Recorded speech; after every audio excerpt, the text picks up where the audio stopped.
Hello everyone, learning ডেটাওয়ার্কস আপনাদের স্বাগতম। আজকে আমরা দেখব কিভাবে আয় ব্যয়ের হিসাব করা হয়। সাধারণত আমরা আয় করি, কিন্তু সেখান থেকে কি পরিমাণ ব্যয় করি এটা একটি হিসাব রাখা দরকার। না হলে আমরা বুঝতে পারি না যে আমাদের আয়কৃত টাকা কোন কোন খাতে ব্যয় হচ্ছে বা কিভাবে ব্যয় হচ্ছে।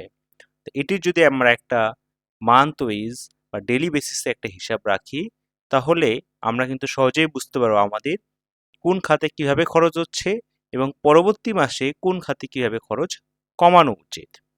তো চলুন দেখি, শুরু করা যাক। তো দেখুন, আমরা এখানে একটা ড্যাশবোর্ডের মতো করে নিয়েছি। এখানে সাধারণত ডেটা এন্ট্রি দিব, যেখানে হচ্ছে আমাদের এই পাশটা হচ্ছে ইনকাম পার্ট এবং রাইট সাইডটা হচ্ছে আমাদের এক্সপেন্স বা এক্সপেন্ডিচার পার্ট। তো এখানে হচ্ছে আমাদের ডিটেলসটা রয়েছে টোটাল ইনকাম এবং টোটাল এক্সপেন্ডিচার। কোনো কারণে যদি আমাদের এক্সপেন্ডিচার যদি বেড়ে যায়, তাহলে যদি 20,000 আমাদের এক্সপেন্ডিচার হয়, তাহলে দেখুন প্রফিট রয়েছে এবং 2500 টাকা সেভিংস রয়েছে, এবং এক্সপেন্ডিচার ধরলাম যে আরও 5,000 টাকা বেড়ে গিয়েছে, তখন দেখুন এখানে কিন্তু রেড হয়ে গিয়েছে এবং লসেস দেখাচ্ছে। বা যদি সমান হয়, ধরলাম যে 2500 টাকা, তাহলে ইকুয়াল ব্যালেন্স। তো আমরা চাচ্ছি যে এই ধরনের একটি ড্যাশবোর্ড রেডি করব, যেখানে আমাদের ডেইলি এক্সপেন্সগুলো বা মান্থলি এক্সপেন্স আমরা এন্ট্রি দিয়ে বুঝতে পারবো যে আমাদের এই মাসে ব্যয় বেশি হচ্ছে না আয় বেশি হচ্ছে না সেভিংস হচ্ছে। তো চলুন শুরু করা যাক। আর নিজেকে এক্সেল স্কিল করতে অবশ্যই ভিডিওটি শুরু থেকে শেষ পর্যন্ত দেখবেন। তো চলুন শুরু করা যাক। আমরা পাশে একটি শিট ওপেন করে নিলাম। শিট ওপেন করে আমরা প্রথমে আমাদের প্রতিষ্ঠানের নাম বা নিজেদের নাম যে কোনো কিছু একটা আমরা লিখে নিতে পারি।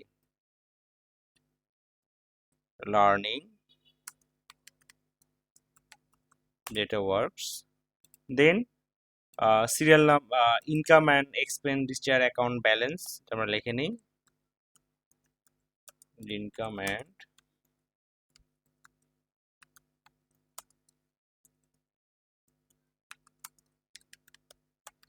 ব্যালেন্স, দেন হচ্ছে সিরিয়াল নাম্বার,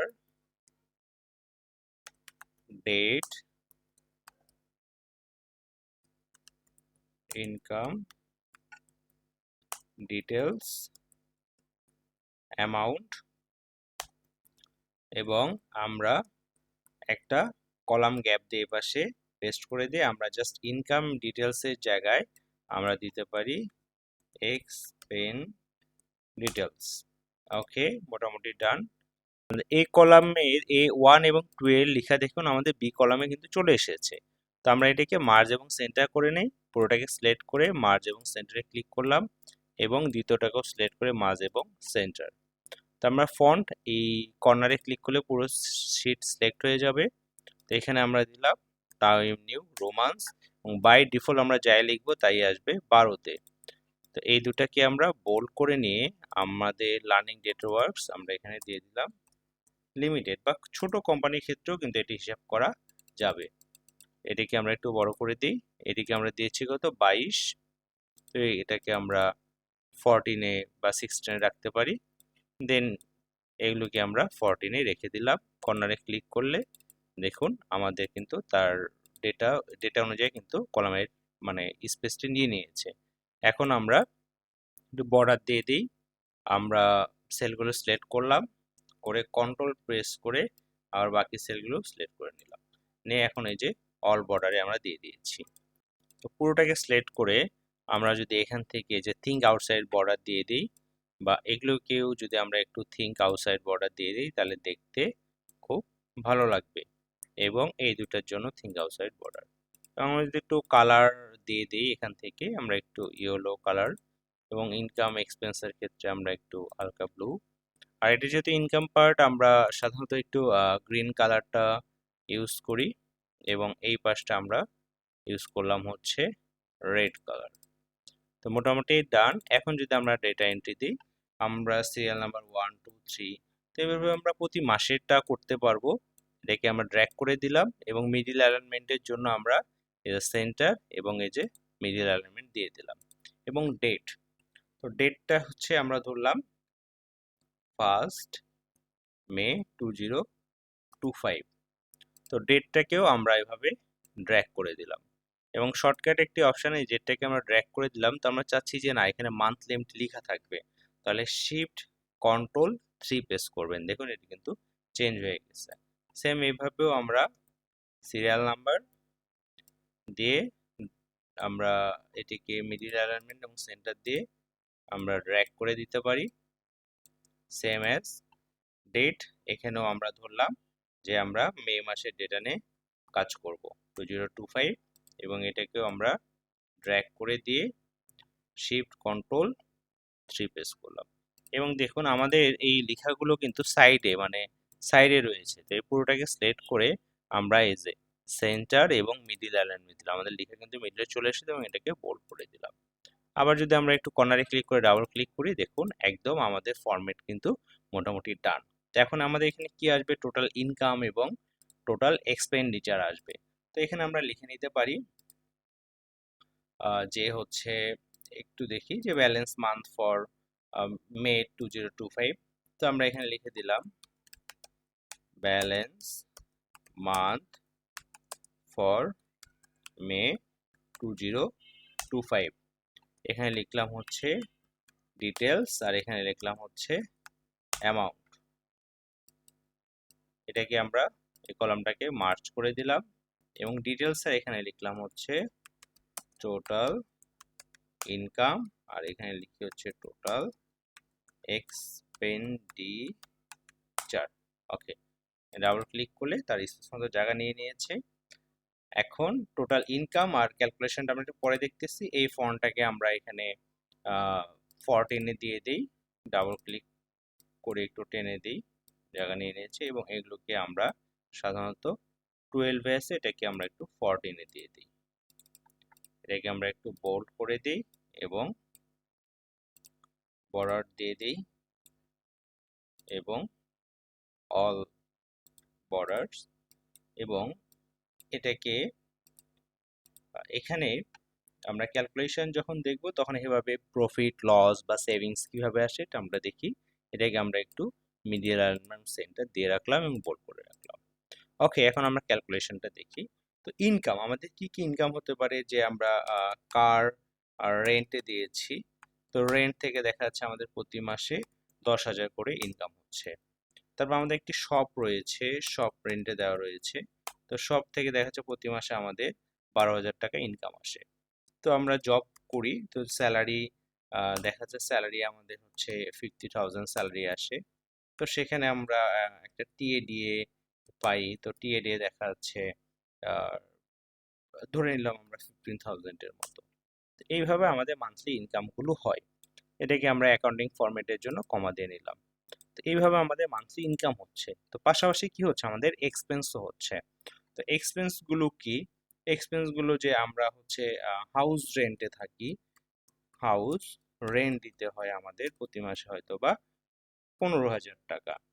তার সাথে হচ্ছে আমাদের ইন্টারনেট বিল রয়েছে, দেন গ্যাস বিল রয়েছে, দেন পার্সোনাল এক্সপেন্স রয়েছে, পার্সোনাল এক্সপেন্স দেখলাম। তারপর হয়তো বা আমাদের হচ্ছে শপিং রয়েছে, শপিং। তো এইভাবে আমাদের প্রতি মাসে এক্সপেন্স হচ্ছে। ইন্টারনেট বিল হয়তো বা 1500 টাকা, গ্যাস বিল 2000 টাকা, পার্সোনাল এক্সপেন্স 5,000 টাকা, শপিং হচ্ছে হয়তো বা 10,000 টাকা। তো এইভাবে আমরা লিখে নিলাম এবং এটাকেও আমরা সিলেক্ট করে কমা দিয়ে নিলাম। এখন আমাদের টোটাল অ্যামাউন্টে কি হবে, আমরা এই ইনকাম টোটাল ইনকামে হচ্ছে ইনকামটাকে সাম করব। ইকুয়াল দিয়ে এসইউএম সাম ট্যাব প্রেস করলাম, করে আমরা পুরোটা এখন হচ্ছে জেনারেলি আমরা এখানে 14 তারিখ পর্যন্ত নিয়েছি, আপনি চাইলে পুরো মাস নিয়ে নিতে পারেন। তো সাম করে জাস্ট এটাকে আমরা যদি টেনে দেই বা আপনি আপনার মতো একটা রেঞ্জ নিয়ে নিতে পারেন। তো যেহেতু আমরা যতটুকু নিয়েছি জাস্ট এইটুকু নিলাম, নিয়ে জাস্ট ব্র্যাকেট ক্লোজ করে এন্টার দিয়ে দিলাম এবং সেম ভাবে এখানেও ইকুয়াল দিয়ে সাম লিখে ট্যাব প্রেস করে জাস্ট এটাকে সিলেক্ট করে এন্টার দিয়ে দিলাম। তাহলে দেখুন আমাদের ইনকাম হচ্ছে 87,000 এবং এক্সপেন্ডিচার হচ্ছে 83,000। তাহলে আমরা যদি এটাকে মাইনাস করি, ইনকাম মাইনাস এক্সপেন্ডিচার, তার মানে আমরা এটা বলতে পারি যে আমার মান্থ এন্ডে এটা সেভিংস বা প্রফিট সামথিং কিছু। তো এটাকে আমরা কিভাবে বুঝবো, মানে দেখেই যাতে বুঝি, বা প্লাস মাইনাস ভ্যালু। তো আমরা যদি ইকুয়াল সাইন করে যদি ইফ সাইন মানে ইফ ফাংশনকে কল করি, ট্যাব প্রেস করলাম, পরে লজিক্যাল টেক্সট আমরা ধরো income, income greater than expenditure, তার মানে এক্সপেন্ডিচার থেকে যদি আমার ইনকাম বড় হয়, কমা, তাহলে কি হবে, ইনভাইটেড কমা প্রফিট, তাহলে হবে হচ্ছে profit inverted comma close, comma, তারপর আমরা আরেকটা কন্ডিশন ইউজ করব ইফ, আবার ইফ ট্যাব প্রেস করে ইনকাম ইকুয়াল এক্সপেন্স, তাহলে কি হবে, তাহলে আমরা বুঝে নেব যে ইকুয়াল ব্যালেন্স,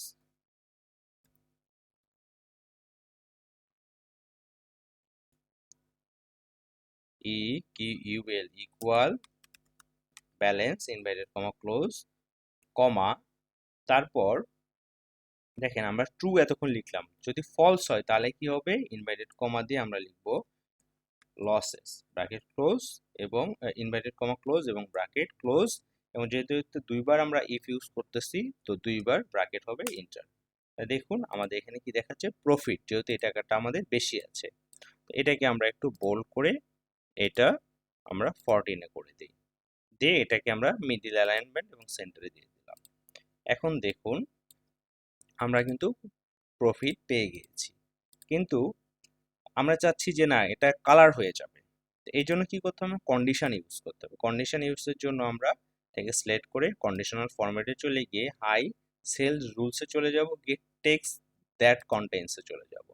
এখানে গিয়ে আমরা লিখব যদি প্রফিট হয়, প্রফিট, তাহলে আমাদের কি কালার হবে, আমরা প্রফিট হলে ধরে নিলাম যে গ্রিন কালার হবে, তাহলে ফিলে গিয়ে এখান থেকে আমরা গ্রিন কালারকে সিলেক্ট করে ওকে করে দিলাম, আর যদি লসেস হয় তাহলে কি, আবার এই সেলে ক্লিক করে কন্ডিশনাল ফরম্যাটে গিয়ে হায়ারসে গিয়ে টেক্সট দ্যাট কন্টেইনসে গিয়ে এখানে আমরা লিখবো লসেস, LOSS লসেস, এবং এখানে গিয়ে কাস্টম ফরম্যাটে গিয়ে আমরা সিলেক্ট করে দেব রেট, ওকে এবং ওকে।